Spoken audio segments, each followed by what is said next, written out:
Konservaattorin työ on ennen kaikkea säilyttämistä. Meidän päätavoite ei ole saada sitä teosta mahdollisimman hyvän näköiseksi. Tietenkin se on aina toivottavaa, että siitä tulee hyvän näköinen, mutta se ei ole se päätavoite, vaan päätavoite on se, että me saadaan säilytettyä se tuleville sukupolville mahdollisimman pitkälle.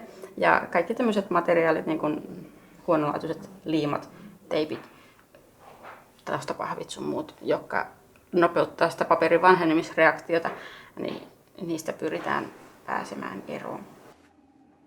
Nämä Muumimuseoon tulevat teokset on Virpi ensin valinnut ja sitten ne on katsottu, että mitkä on siinä kunnossa, että mitkä pitää konservoida ja mitä ei tarvitse konservoida, ja niitä on nyt sitten tähän mun pöydälläni vähän lajiteltu sen mukaan.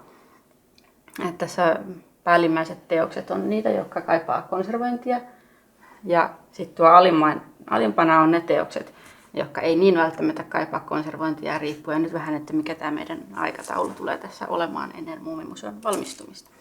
Tämä on nyt sitten yksi niistä, joka ehdottomasti haluttiin esille, ja kunto ei ole paras mahdollinen. Tämä on niin sanotusti käyttöluokkaa 3, eli meillä on jaettu nämä kaikki teokset niin kuin 3 käyttöluokkaan.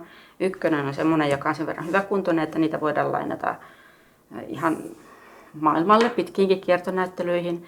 Ja 2 on sellainen, jota lainataan vain lyhyisiin näyttelyihin, esimerkiksi kotimaahan tai sitten ulkomaille vaan joku parin kuukauden näyttely. Ja 3 on teos, joita me ei lainata ollenkaan. Niiden kunto on sellainen, että vaikka ne konservoitaisiin, kiinnitettäisiin värit sun muuta, niin niiden kunto ei välttämättä tule koskaan sellaiseksi, että ne kestäisi 1,5–2 vuotta kestäviä kiertonäyttelyitä, joissa kierretään paikasta toiseen. Ja niitä käsitellään paljon, pakataan, puretaan pakkauksesta, pyöritellään. Niin niiden kunto ei tule koskaan kestämään sellaista. Niitä käytetään vain meidän omissa näyttelyissä. Tämä kyseinen teos tässä on sellainen, että tässä on värit osittain hilseillyt. Tässä on teippejä, teippiliimoja, jotka on kellastunut aika voimakkaasti. Tässä on deformaatiota, eli tämä aaltoilee. Täällä taustapuolella on voimakas foxing, eli tämmöisiä pieniä ruskeita täpliä, jotka yleensä johtuu paperin epäpuhtauksista ja happamuudesta. Ja niille me ei voida tehdä yhtään mitään. Eli nämä foxing-pisteet täällä on ja pysyy. Että ainut mitä niille voidaan tehdä on se, että näihin vaihdetaan hapottomat taustakartongit ja kaikki hapottomat materiaalit. Ja se estää toivottavasti sitä, että niitä ei ainakaan tule enempää. Ja nyt tässäkin tapauksessa, kun ne foxing-pisteet on lähinnä tällä taustapuolella ja tässä etupuolella, niin toivotaan, että ne ei sitten koskaan tulisi siihen etupuolelle. Mä poistan nämä teipit, teippiliimat. Näistä todennäköisesti tulee jäämään tätä kellastunutta liimaa tähän paperiin. Ja niitä me ei vaan kerta kaikkiaan saada pois. Kun se liima on semmoisessa tietyssä vaiheessa, niin se on tuolla paperin kuiduissa niin syvällä, että sitä ei sieltä pois saada. Ja se on vaan hyväksyttävä.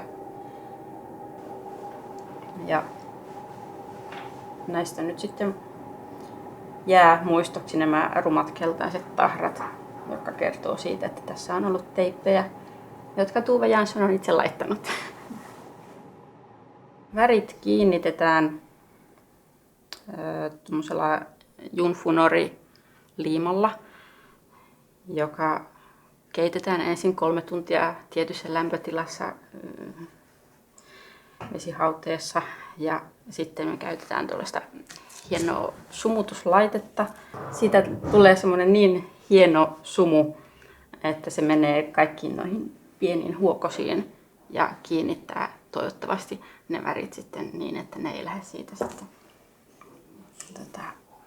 rapisemaan, vaikka tätä joudutaan käsittelemään tätä teosta. No sitä ennen tietysti tehdään vähän pintapuhdistusta ja suoristus. Eli sen verran kostutetaan tämä teos, että me saadaan tämä paperi rentoutettua. Eli kun tässä on tätä aaltoilua, niin tämä on niin paperin muistissa tämä tiukka aaltoilu, että tämä täytyy saada hyvin rentoutuneeksi tämä paperi. Joissakin, joissa ei ole ihan niin kova tämä vastus tässä paperissa, eli se on jotenkin vähän pehmeämpi se paperi, niin niissä voidaan ihan hiukan kostutettujen imupapereiden välissä niin kuin rentouttaa se. Et siinä ei tarvita sitä kosteuskammiota. Se on vähän nopeampi, helpompi prosessi. Et se riippuu teoksesta, että millä tavalla se rentoutetaan. Tuuvella oli tapana käyttää uusissa kirjapainoksissa vanhoja kuvia, jotka päivitettiin uudeksi. Ja siihen vanhan kuvituksen päälle liimattiin esimerkiksi paperinpala tai sitten laitettiin korjauslakkaa ja siihen päälle tehtiin piirroksia, uusia kuvituksia. Ja aina välillä tämmöisiä korjauksia löytyy konservoinnin yhteydessä, jos vaikka puhdistuksen yhteydessä joku liimaus irtoaa tai muuta vastaavaa, niin silloin sieltä saattaa löytyä alta joku kiinnostava juttu. Ja esimerkiksi tässä tapauksessa Tuve on käyttänyt vanhaa mustavalkoista kranssikuviota, joka on tehty saksalaiseen painokseen vuonna 1954.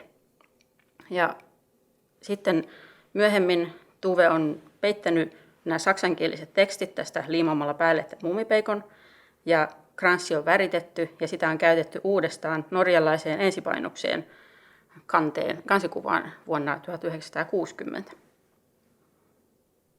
Konservoinnin jälkeen tämä menee tuonne meidän museomestareille ja ne leikkaa paspikset.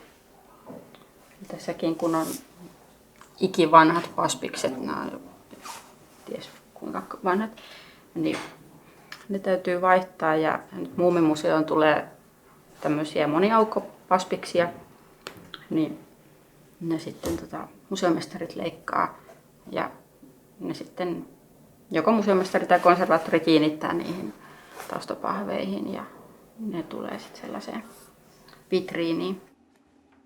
Sen jälkeen sitten kun me saadaan ne on kehyksiä, jotka laitetaan sen vitriinin sisään, niin ne on sitten viimeinen esine, joka siirretään Muumimuseoon. Eli sitten kun Muumimuseossa kaikki muut rakenteet on valmiina, niin ihan viimeisenä tuodaan teokset, laitetaan ne paikoille ja se on siinä sitten 2 päivää ennen avajaisia suurin piirtein.